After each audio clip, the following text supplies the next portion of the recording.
أبي وجدتي بدي من السما شاء من السما يالتستان أجايب قبلك أفضل عارفين أصلي وقع كدامبورا وجدتي بدي وقع كدامبورا ينتو ربيع تاينا ينتو تلا دكتور أصلي أسمع نبيا جدا من نجرنو من نجرنو دكتور كونغرا من دلو تسمعش متى إنجرامتي ولا فبوفتشون لا فربوت لا فربوت مالي أكل كمبونة نتي تجايا ماجرا مكاسينجر أصلين بوير أما وان أجائب خلاص يسوان أجائب يسوا أم ربي كنا مريبوس إنسي ما جودا أسمع تيجي جودا airporti kana keessatti argamna inshallah gabbu guddaa fi dayyaqaa muraasa tu hafee jira seenee eegu jira hada seenaa beemaa bitti deemee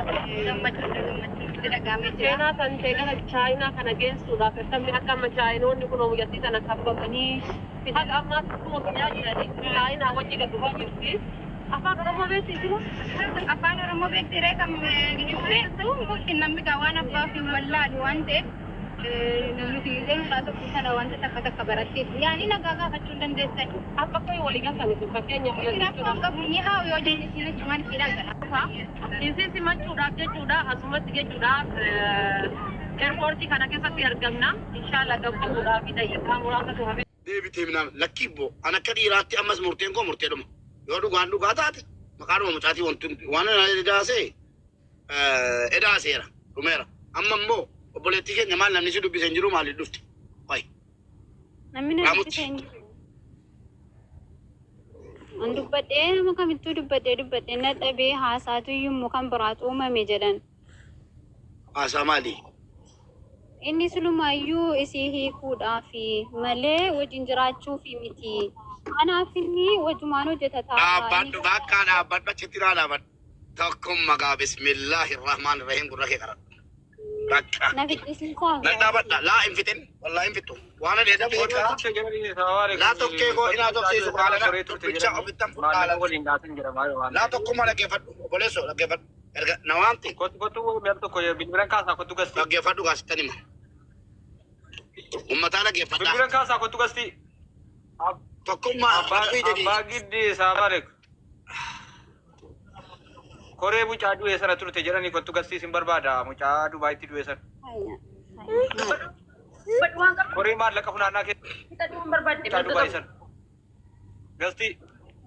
gastii mucaa Dubaayitti du'e baranaa sana kaa yaa rabbi eessan dhaal wakiidhaa kana kottu koree keessa turte sifa maallaqa walitti qabe jedhanii maallaqicha akkam gootanii baruu warra sana bira jirti waan ta'e warra mucaa sana tokkuma dhaggeeffadhu gaa Khalidoo jabaaluu galchaa yeroo ni dhufu. Dhaggeeffadhu gaa waan sitti maa tokkee koo of guddiseen waan sitti mee deema. Ani eeda galgala. Modiisaroonni Khalidoo galchaa. Hin deemtu eessa rattare. Ayyee. Garuu birrii nama du'e funaannettanii birrii kan nama du'e waliin dhaatuusi. Laa keessa jiru tokkee koo. Birrii nama du'e waliin dhaatu hojii keessan. Du'aallee dhuma makiituusi du'aallee reeffalee itti cannattu. Khalidoo galchaa modiisarii. Ati tokkuma qajeelfama.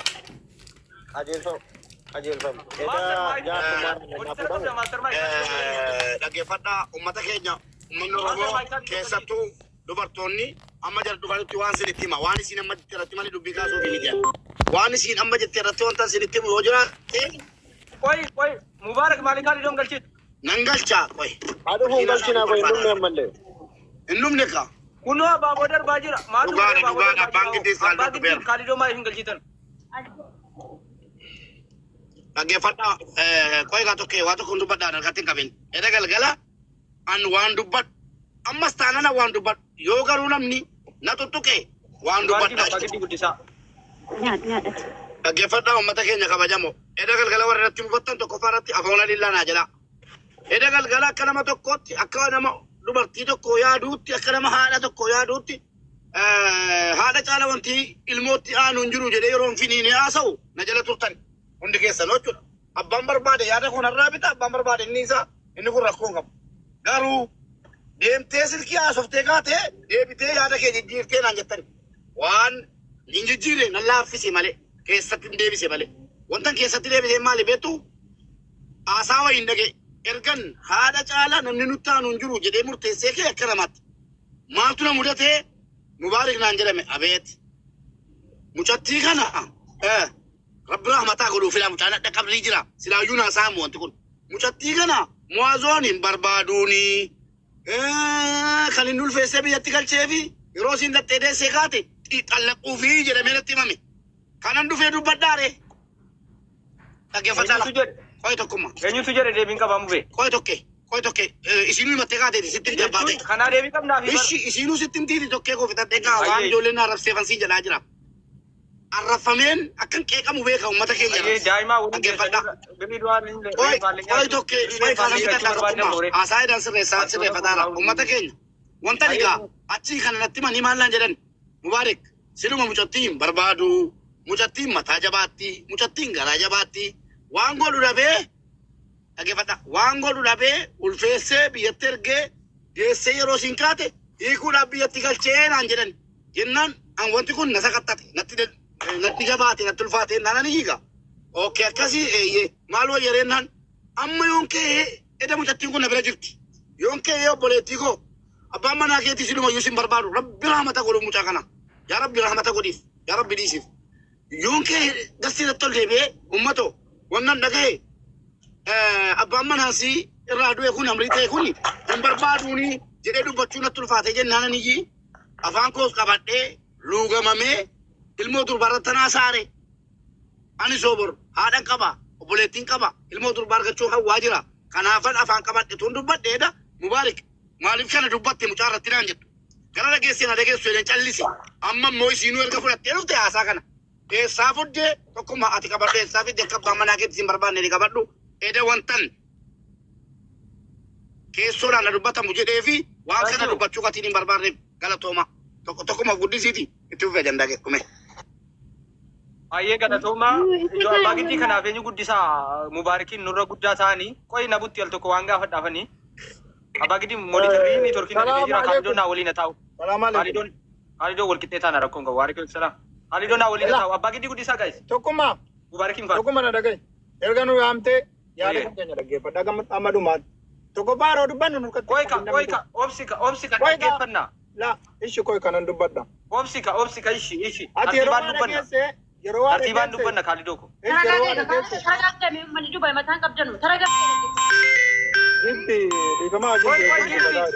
Giftii kaalidoo. Si wajjin dubbataa jiru si wajjin dubbachuu isaatiin ta'u. Dhiisi kaalidootti giftii ko obsi. Tokkummaa na dhaggeeffadhu. Mubaarikii fi abbaa giddii guddisaa yeroo tokko. Na dhaggeeffadhu naa sirriitti. Tokkummaa qoy kaalidoo. Yaada Tokkummaa. gamna mubee. Ishi laala waa keetti qoy. Tokkummaa dhiifamaa wajjin mucattii giftii jedhamtu kan nurraa buusuu dandeessaa tokke. Maatiin booma hattuun Mubaarikin gadi booma waan naa dibbee hattuun usii min tamataalle Mubaarik maal fiddaa? Tokkummaa nuna nafsisin waa hanneen beennu. Nurraa gadi buusu. Tokkummaa nurraa gadi buusu bilookiin godha wallaahi hin baasu tokko. Moonitaroo jiyo jedha gaayis moonitaroo jiyo jedha. Nama du'ayyuu hataattalitti hattuu min tamataalle. Nan jeeqina. Tokkummaa yoo nu arrabsiisuudhaaf keessa jiraatte dhiibnee deemna nutti hin qabu. Tokkummaa. Isiitti nutti filata. Ilaamee tokkummaa. Mana banannee dubbannaa. Mana banannee dhaggeeffadhu. Ilaa arrafamuudhaan nu Maaliin na dhageessanu? Dhaggeeffadhu qaba. Dawwalteen waamtee Mana nama sirreessaa jaaraan maal taatan? Kaalidoo. Nan sirreessaa maal taatan? Sirraa'u qaba. Ayyee sirraa'u qaba dhagaye ka kaalidoo. Akkamitti sirreessa isinii dubbatu? Okay dhaggeeffadham. Manni sirraa na dhaggeeffataan isinii jedhu. Kaalidoo. Haasaa amma Mubaarik haasaa irratti tokko haasaa tokko yaada tokko ittiin kenna yaada tokko ittiin. Amma ijoolleen warri waan kana koree ta'anii waan kanaan deemaa turan hundinuu galatoomanu waan itti mul'atudha. Kan namni waa balleessuuf ituu hin taane waan tolchuuf maafii dhaqee wanti kun ta'e waan ta'eef waa'ee ishee immoo duraan hiikuuf jedhee biyya galchee minaamin inni jedhamu kuni utuu achumaan achitti zimmedhamee hafe bareedaa natti fakkaatan akka kootti. Naanna'uu wanticha xiyyi maali beektaa abbaa sanatiin jiru. Namni jedhe nan barbaadu. Hin hafu wallaahi. Wallaahi hin hafu. Nama sanatiin jiru maaliif beektaa tokkummaa? Maaliif afammaa aduun beeku aduun dhageenya dhimma Nama kana dhageenya. jedhe barbaadna nuti noo maaliif jedhe. Aafu gaafan kana jedhu maaliif Mister jettu? mee hundi keessa Maaster. Manni mana keetii tokkoon tartiibaan nu dubbisiiti dhimma keenya fixannee qabbuuna. Ani maali siraataan tokko waan gaafachuu gaafadhu. Akkamitti dubbisare akka isinoo waanan jedhe tartiibatti godhannaa jalqabaa hin dubbattanii waa yeroo tokko tartiibatti godhanna. Kaalidoo obboleessa koo Habiibi sin jaalladha sumaan naa obsi yeroo tokko wannan abbaa giddii feenyuna mubaarakin naa guddisaa xiqqoo umuriin nu ol ta'u jedheetanii malee wanta biraatiif miti. Ammas guddisaa dandeessanii inni lammaffaa tartiibaan dubban ammallee wanti jedhame hin jiru. Mubaarik waan amma jedhetti namni sun nu dhufuun qabu Mubaarik lafa dhagee nuuf kenna lafa dhagee eenyuun ni hiikuuf jedhe sana Mubaarikitti deebinee Mubaarikumaan gaafannaa isiirraan dhagee jedhe isiin immoo isaa akka fidde nutti himti. Dubbichi maalii ka jedhu intala gaafachuu barbaanna utuu Kaalidoo hin dubbatin utuu abbaa giddii hin dubbatin. Indaganaa uummanni dhageenya jira waan ta'eef uummataa ifa gochuu barbaanna maaltu mudate namni waan ta'e hin beeku bara. Namni waan ta'e hin beeku maaltu mudate. Intalaaf irraa kennine kaane sana booda Kaalidoon akka koreetti. Ayyee dubbadhu. Ayyee maal jechuu barbaadde? Ilaa isii wajjiniin isin dubbataa irra jira. Isuma ammayyuu sagalee qabeeraafan haadhama raabultii wajjiniin nan haasaaf. Amma garaadhuma gabaabaa wanti ta'e dubbatamaa ture abbaa giddii isin dhaggeeffataa turtan. An ummataafis siifis ifa baasuun barbaada. Yeroo asirratti namni inni koomentii isa ta'u inni miidiyaa kanarra dhufee taa'ee dubbates birrii nyaattanu jettanu bichuus isinitti dhaga'amuu qaba isheen. Birriin akka asirratti miidiyaa kanarratti taa'anii haasaanu miti. Namni tu birrii 1,000 kennaa gabbayee kennu hin jiru. Garuu ijoolleen adda birriin kun hin nyaatame raattu jechuudha. Nama diraama 2,500 kennu keessa jira jechuudha. Nama 500,000 kenne jira. Birrii 200 yookaan 100 walitti correeffii gaafa wanti kun godhamu. Diraama 500,000 2,000 1,000 kennine wanti kun godhamu. Digalee gaafa wanti kun godhamu ijoolleen guruupii ta'e ijoolleen gooddinyoonni isaa mucaa isaatii waan tokko goonaa jedhamee birrii walitti buufan. Birriin bu'e suni wanti nyaatame hin jiru birriin miliyoonni 2,500 biyya galee mana bitee.